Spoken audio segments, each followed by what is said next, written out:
nad svim lažima, nad svim jeresima, nad svim lažnim učenjima, uključujući tu i primitivna učenja današnjice od joge primitivne, koja je data, braćo i sestre, niskim dušama, jadnim dušama.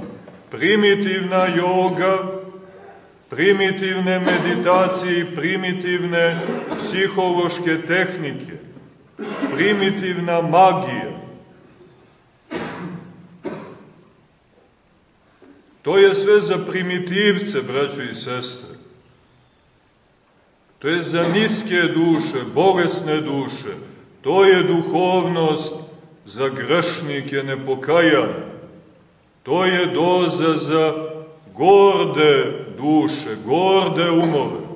A gordost, braćo i sestre, ne može da se vine na duhovne visine smirenih nebesa.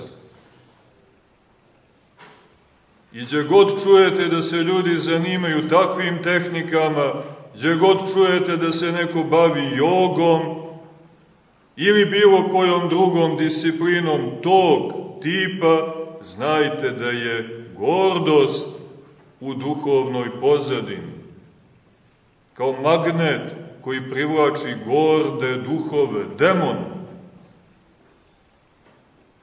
koji nadahnjuju takva učenja. A visina svetog pravoslavlja njima je nedostupna, jer Bog se protivi gordima, braćo i sestre, a smirenima, poslušnima, krotkima, vjernima, strpljivima daje blagodat.